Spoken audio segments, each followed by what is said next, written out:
Hi, I'm Sonya White Jaguar. Welcome to this edition of White Jaguar Wednesdays, my semi-monthly series where I discuss spiritual subjects inspired by your questions. This is the second video of my series where I'm talking about crystals. I'd like to give a special shout out to the person who asked this question.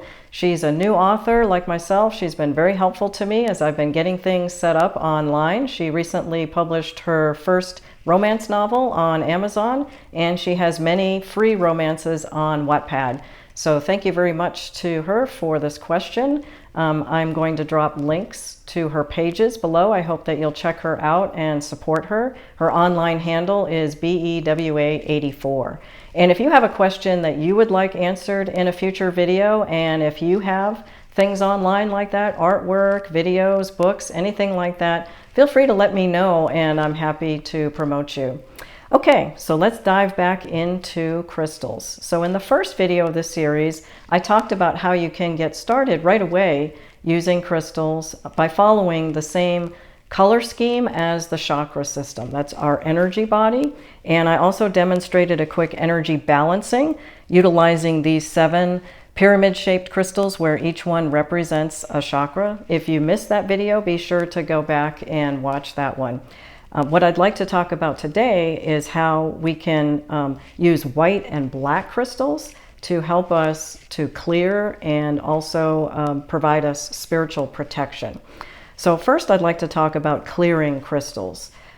Why clear crystals? When you first buy crystals, it's recommended to clear them. And the reason for that is because, as I explained in the first video, crystals hold energy and they amplify our intentions.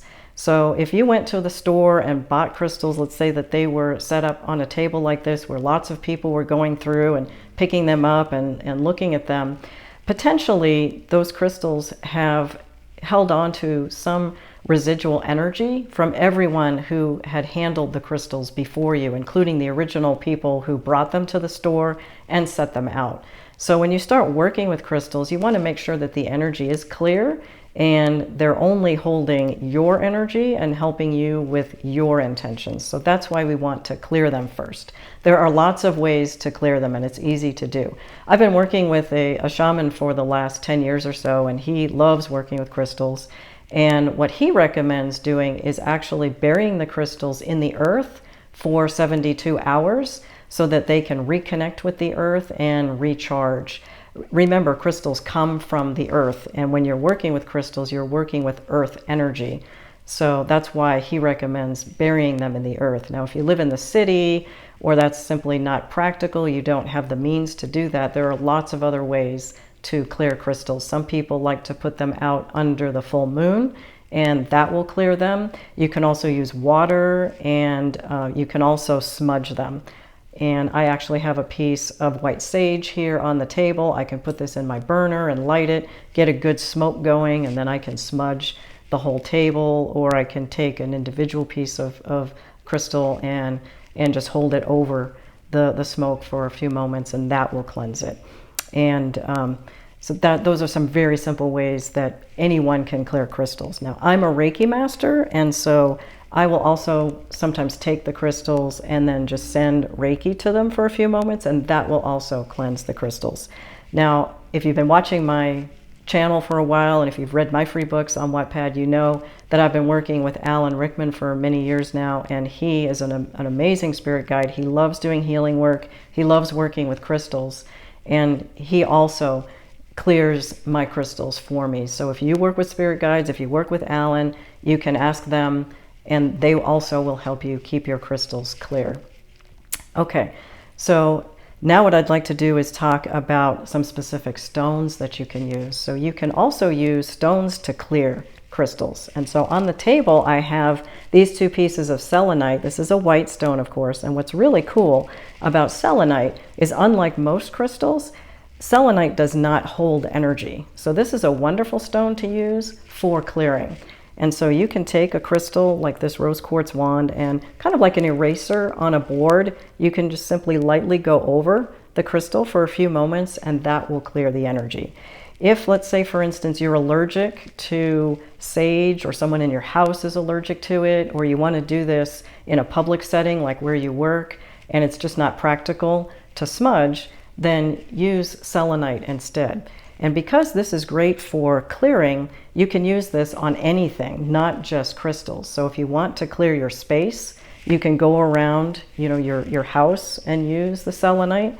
And I actually use it on myself to clear my energy field.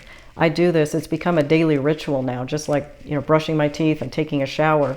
I will use this selenite twice a day, in the morning and at night, and just lightly go over my aura to clear any residual energies that I might have taken on. I've been doing energy work for many, many years, and I'm an empath, and so I'm very sensitive to energy, and it's very important to me doing this work that I stay clear. So I use crystals to help me stay clear. So in addition to clearing with a stone like selenite, you can also use black stones to help protect you so you don't take on any energy in the first place. Now, there are stones like selenite that don't take on energy, and those are wonderful to work with.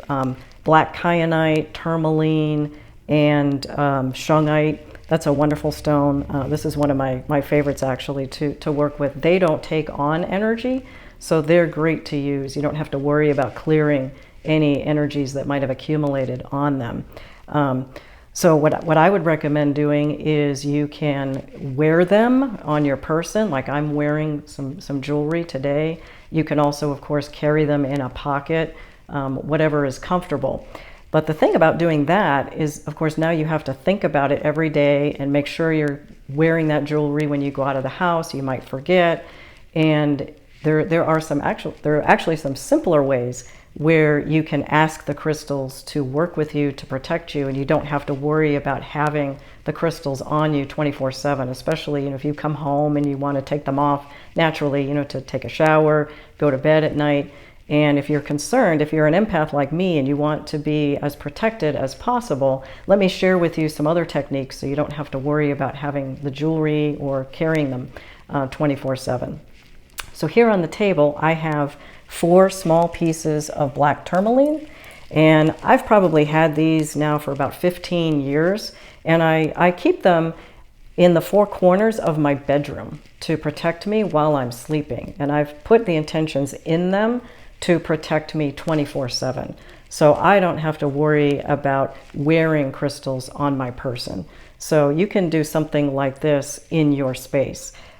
You'll notice these are very small crystals. You don't have to buy big crystals and spend a lot of money. They will work with your intention. So that's the main thing. Just ask the crystals to protect you, and they will. Now, if it's not practical to put these down around your house, like either around your bedroom or around the whole house because you have small children or pets and you don't want them to accidentally swallow them, or even to get vacuumed up, or if you, let's say, want to do something like this for your workplace and that's also not practical, maybe you work in a restaurant or a large store and you just can't lay things around. So there are some things that you can do at your house privately that will help you. And so what you can do is take a photograph of the space that you want to protect. You can even take a photograph of yourself and do that. And so you can put that in a place where it won't get disturbed, and then you just set the intention that those stones will protect that space for you, and then you're all set. You can also do like I did here, and I made a copy of a feng shui layout from a feng shui book that I have, and you can use this also for intentions. You can Google feng shui layout. There are lots of them online, so print out one that you resonate with, and you can use that. In a future video, I will talk about other ways that you can use a feng shui layout to help you manifest goals. I'm not a feng shui expert by any means, but I am familiar with the principles behind it, and it's a wonderful tool to use for manifesting with crystals. So all you have to do is put the crystals in the 4 corners of your picture, and then just intend that that is protecting you or protecting that space 24/7. And that's a wonderful tool to use. Okay, so the last thing I wanted to share with you is a simple exercise that you can do to help you clear any negative emotions or thoughts or worries and help you strengthen your aura. So I did this exercise with Alan Rickman the other day. I've been working with him for a long time, and I've gotten to know his energy really well. And I was talking with him, and I could tell something wasn't right. Something was on his mind. So I asked him what it was, and he wouldn't tell me specifically, but he said he had seen something here in the physical world that had upset him, and he wasn't able to do anything about it. So I said to him, well, you don't want to be carrying around these negative thoughts and emotions. So I said, let's do this exercise. I set this piece of black onyx on the table, and I said to him, go ahead and project your thoughts and emotions to that stone and ask for it to transmute those emotions. And then I sent him love and light to strengthen his energy field. And so we did that, and it was a wonderful exercise. He felt it, and it helped him. So I'd like to do that with you now, and I'll give you the chance to experience that exercise as well. And this is something that you can do at home yourself with a stone. But right now, you can go ahead right through the video and go ahead and ask this stone to transmute any worries, any negative emotions or thoughts that are on your mind at this time. And I'm going to go ahead and do the same thing. And then I'm going to ask Alan to come in and send you love and light to strengthen your energy field. So give me a moment to do this as well and put my intentions on the stone.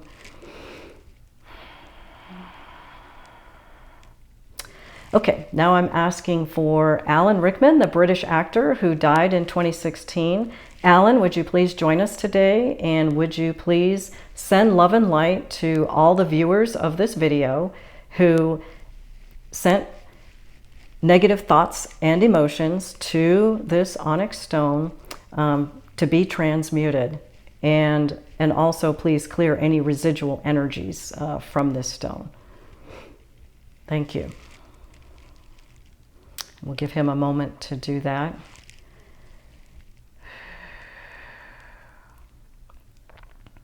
I immediately felt more grounded. I feel more centered and like I'm sitting firmly on the seat here. That was cool. Yeah, thank you very much, Alan. I appreciate that. He always amazes me. I've been doing this with him for years, and I'm amazed every time. So please don't hesitate to ask for his help and reach out to him whenever you need some assistance, because he's really very kind and very generous with this kind of work. So, okay, so that's what I wanted to cover today. I hope that you'll join me for the next video, where I'll be talking about how you can use crystals for healing.